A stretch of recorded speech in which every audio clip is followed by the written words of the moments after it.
سلام بیننده گرامی، امروز سه‌شنبه 12 می ساعت به وقت پراگ 10. حالا نگاهی میاندازیم به سرخط موضوعهای برنامه خبری امروز. من میرزا نبی خالقزاده هستم. برنامه اخبار آزادی ساعت 4 به وقت دوشنبه در کانال آزاد ویدیو و سامانه رادیو آزادی www.azadi.org مستقیم نشر می شود و ثبتش را می توانید آنجا ببینید. ما را همراهی کنید.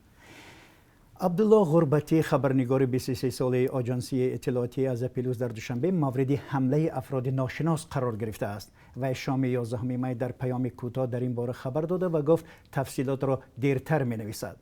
مقامات در این باره هنوز چیزی نگفتند. برخی از خبرنگاران آن را حمله آشکار به آزادی بیان و فعالیت روزنامه‌نگاری در تاجیکستان دانستند.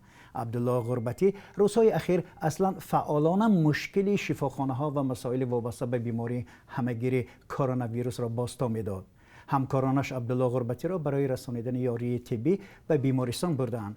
حالا خبرنگار در یکی از اداره‌های پلیس درباره حادثه دیروزه به مفتشان گزارش می‌دهد که و چرا می‌توانست خبرنگار را لطکوب کند و آیا حمله‌وران یافت می‌شوند؟ این سوال‌ها را از خود خبرنگار می‌پرسیم. در برنامه اخبار برایتان خواهیم گفت. گروه طبیبان ازبکستان که چند روز قبل برای یاری رسانیدن برای پیشگیری از گسترش روزافزون کرونا ویروس به تاجیکستان آمده بودند، در یک صحبت ویژه با رادیو آزادی گفتند حالا در تاجیکستان شماره آنهایی که به داشتن کرونا ویروس تشخیص می‌شوند کم است. به قول سیرتشناسان ازبک، محض تشخیص سرتاسری در قلمرو تاجیکستان می‌شود پیش راه گسترش این بیماری را گرفت. بنابر معلومات وزارت تندرستی تاجیکستان در کشور بیش از 50,000 تست های تشخیص کرونا ویروس را در اختیار دارند. این تست ها را به تاجیکستان، روسیه، چین و آلمان فرستادند.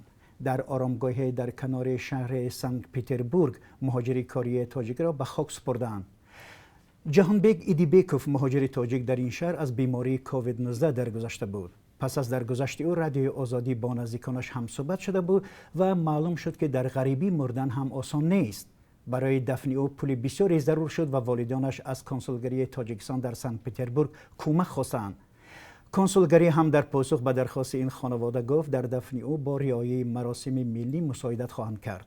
ضمناً با کمک کنسولگری و صاحبکاران سخاوت پیشه در سنت پترزبورگ گوشه از یک آرامگاه برای دفن او مسلمانان اختصاص داده شد.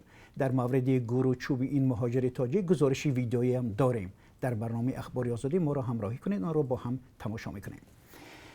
در ادامه برنامه همچنان یک گزارشی خواهیم داشت از ناحیه واسه. کاربران رادیو آزادی از نزد بانک ویدیو فرستادند که در آن نوبت‌پایی طولانی ساکنان مشاهده می شود. مؤلف میگوید این نفرانی که هستند چند روز باز نمیتوانند مبلغ‌های فرستاده عزیزانشان را بگیرند، حالان که در این شب و روزی که ساکنان بیش از هر وقته به پول نیاز دارند.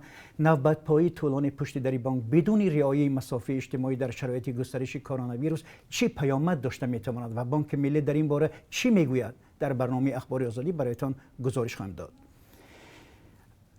رجبای احمدزاده، رئیس ولایت سوق، در مشورت کاری عاید به مقاومت با کرونا ویروس که روز 11 می برگزار شد توصیه داده است که رفت و آمد شهروندان بین شهر و ناحیه‌ها محدود کرده شود.